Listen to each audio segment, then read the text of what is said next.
Morning. It's cold, it's windy, it's cold. I think we had our last nice day of grazing yesterday. I think yesterday was probably our last good day of grass growing weather. It was about 65, sunny. Didn't freeze last night. It's actually been a few nights in a row where it hasn't froze, but that's all changing. It's about just above 40 degrees right now. The wind's blowing, it's cold. It's gonna get back down to freezing tonight, and I think from here on out, every night we'll get to below 32 degrees Fahrenheit. So we're getting ready for really grass dormancy. We're getting ready for that true hard freeze, that killing freeze, which is defined as 28 degrees Fahrenheit or lower for 3 consecutive days or nights in a row. So this time of year, it's always a little sketchy, especially here in Iowa, when you get to that really hard freeze overnight, but then you can get back up to the 40s or 50s, even random 60s sometimes in like December. That maybe will kind of get that grass thinking that it can start growing again. But yeah, like I said, we're getting ready for 28 degrees or lower from here on out every night, and so that's going to officially put the grass into the dormant time of year. So a few things we got to do in this video, and it's going to be spread over a couple days, I think. First, the cows are still next door, so I got to get them to the home ranch for the winter. And I say home ranch like it's, far away.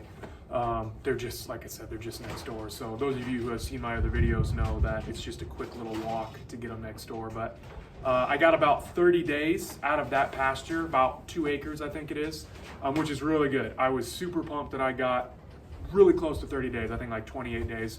So pretty much a month. It looks really good over there. I had them take the grass down pretty far, like I said. My plan is to frost seed legumes into that pasture in about February of next year. So I really wanted to have zero grass competition come spring and good seed to soil contact. And the only way to do that was to either take the mower back over there and really mow it short with the tractor, or strip graze the cows nice and tight and give them smaller areas, so they really took all that grass down, and they did a really good job. Now it's time for them to come back, so they're going back up to that front pasture. And because we're not quite dormant, and I don't want to just let them regraze anything to damage our pastures here, I'm going to strip graze them through both the front 2.5 acres and the back 2.5 acres. But for I don't know how long, at least probably a week or two, I'm going to be back fencing them still. So they're going to be about 4,000 square feet a day. Sorry, the wind's blowing. I'm inside the shed. It always sounds like it's coming down. I'm going to be about 4,000 square feet a day. So not super tight, but just making sure that we get as many days as we can of grazing before I start feeding hay. So that way they can't go back and regraze anything that they've already touched until we get those daytime temperatures of hardly above freezing, just to make sure that that grass is dormant and I'm not going to do any damage. And then obviously I still want to leave at least 4-inch residual, to have a good spring recovery and fast growth in the spring, and to protect that soil over winter. You want at least 4 inches of residual grasses on there. So I don't want them just going back and eating everything behind them again. But we're already better than we were last year, and obviously having that neighbor's leased pasture I was able to put them on twice this year really helped, especially this fall. I'm excited because we're already well ahead of where we were this time last year, still having about 5 acres left to graze of essentially stockpiled pasture before I have to start feeding hay. So I bought enough hay to start feeding December 1st all the way through almost to May. I bought a lot of hay just in case. So we're obviously not going to start feeding hay December 1st. Today is November 17th.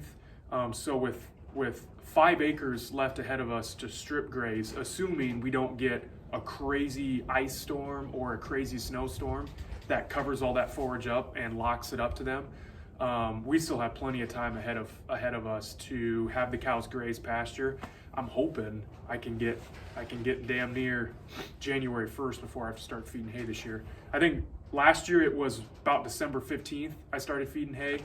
So it was about this time last year getting close to Thanksgiving, that the cows were already starting the last 2.5 acre pasture. They had already grazed 2.5 acre pasture. They were starting the last 2.5 acre pasture. And then that lasted me, 15, 20 days before I had to start feeding hay. Is once that killing freeze happens, we're gonna lose all of our legumes. I mean, we're gonna lose a lot of grasses too. They'll turn brown, but it just seems like those legumes just shrivel up and die. I mean, they do. They shrivel up and die. And it's amazing how thick our pastures ahead of us look right now. But I guarantee you, after a few of those freezes, it's going to look pretty sparse. So I might not get as much out of this stuff as I think I'm going to get, but we got to get the cows moved. You guys have seen it all before. I'm not going to do anything too crazy. You guys know I usually just kind of lead them from next door. I set up a lane. I don't know, maybe you can see if it picks up. I usually set up a lane out here and then walk them to the trail to get them up to the barn, and then I can kind of set them up from there. And so I think what I'm gonna do is let them out and get them in this pasture, and they might run around all crazy and start grazing, but I've got that bucket of protein cubes that they really like, and it's been a while since they've had any, so they should be pretty pumped to get some. And I think I'm just gonna walk up to that gate and I'm gonna shake that dang bucket and have them hopefully jump in that front pasture right where I need them, and then we'll start strip grazing them. So that's the first thing we're gonna do.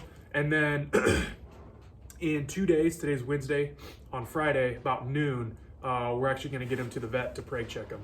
So I'm super excited about that. I'm really looking forward to seeing who all is pregnant this year. Obviously, fingers crossed, all 3 are pregnant.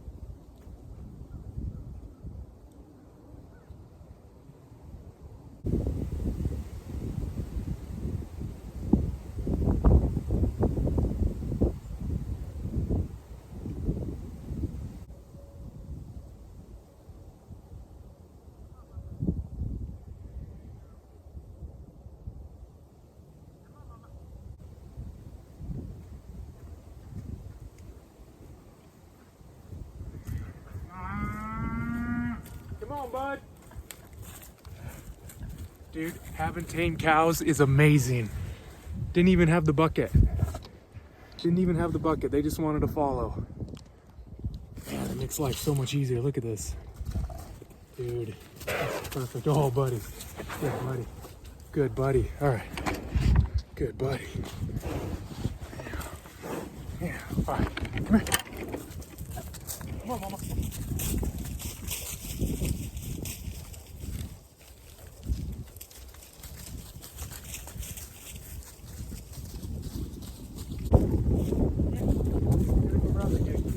Hey, mama. Come on, mama.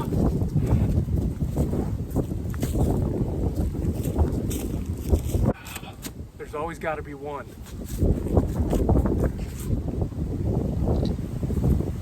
Question is, can I get her over here before the others get out?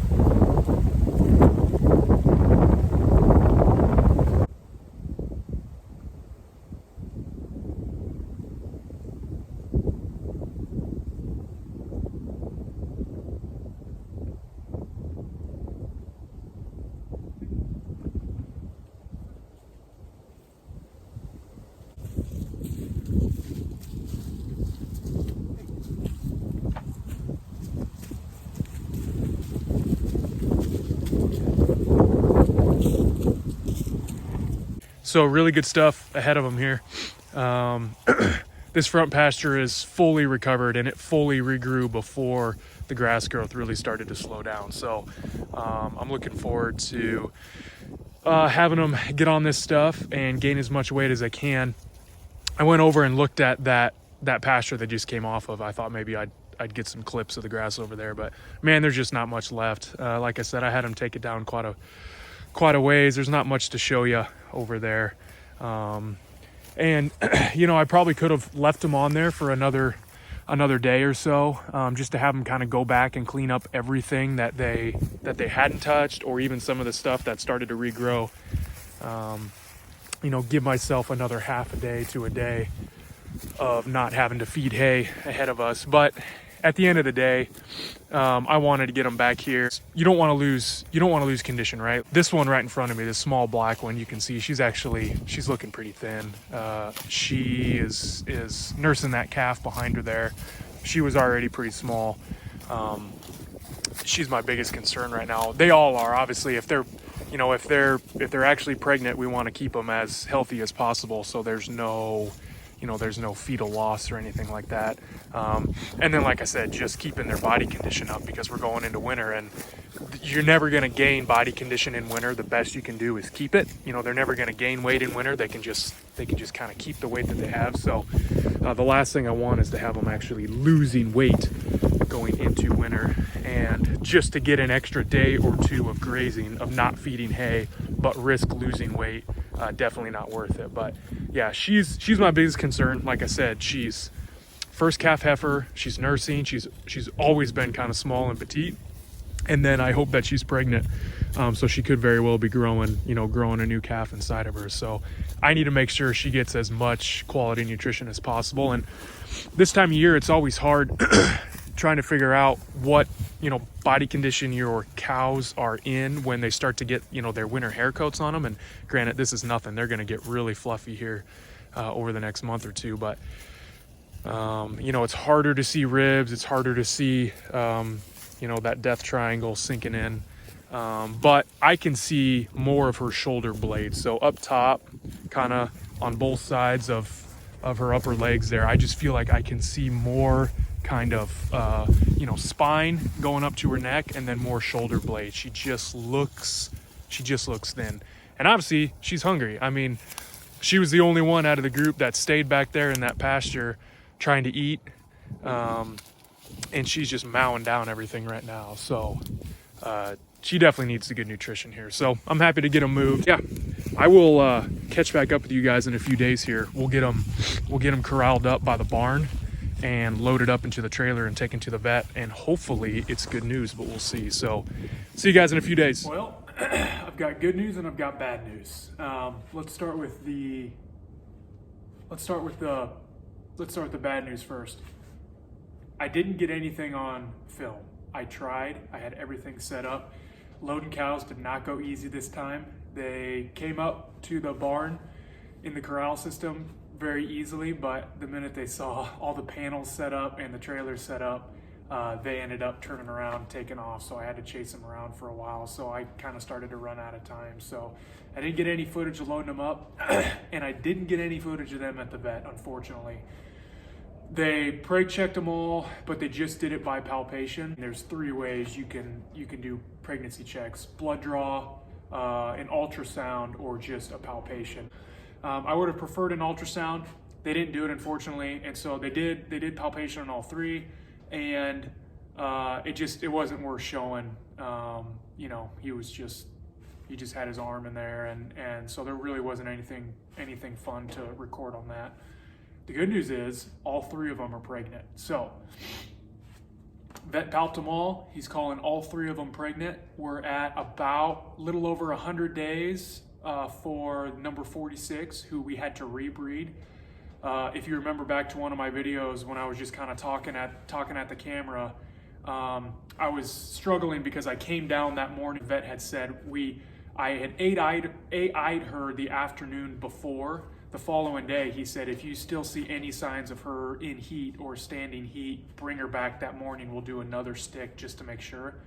And I chose not to do it, a third time. So I chose not to do it that morning. I came down and I did still see a couple signs of heat on her, but I didn't have anything set up, and I just knew that by the time I got her loaded up, back up to the corrals and loaded up and back into the vet, we were going to be outside that AI window. So I chose not to, but I remember sitting there thinking, man, if she comes up open, I'm going to be really, really sorry that I didn't throw 2 straws at her just to make sure. Well, good news, she's pregnant. So that second attempt on her took. So she's a little over 100 days in, and then the other 2, that first calf heifer, and then the tan colored one, both of them, he's calling pregnant as well. And they are about, I think it's like 130 days. So we're gonna calving, assuming everything goes all right. those two are going to be calving at the same time, and then we're going to have about another 20 days or so for number 46 to calve. So obviously I'm super excited. I can't wait. Having 3 calves this year is going to be crazy. Our numbers are going to just explode all within a month's time frame. Hopefully I get to keep those 2 leases. Hopefully I get to keep that 16-acre lease down our road, and then put them on the neighbor's couple 2.5 acres that he has over there anytime I need to. So that'll be huge. The goal now is to keep their nutrition up, keep their condition up, keep them as healthy and stress-free as possible all year, so we don't have any abortions or any issues throughout the winter coming into calving. So yeah, I have another video coming up here. I ended up doing soil tests on both of our pastures, and then I actually did a soil test on the neighbor's pasture next door. So just got those results back. I kind of have to look at them a little bit, figure out what amendments need to be done. So I'm going to do a video on that. But otherwise, I think I'm pretty much done for the year until it comes time to just start feeding hay. That first snow of the year is always fun and always exciting. Going out there feeding hay, watching the cows eat with the snowfall, and it's pretty cool. So if you guys have any questions, let me know. Otherwise, I'll be back at you here in a bit with some soil sample stuff. All right, see ya.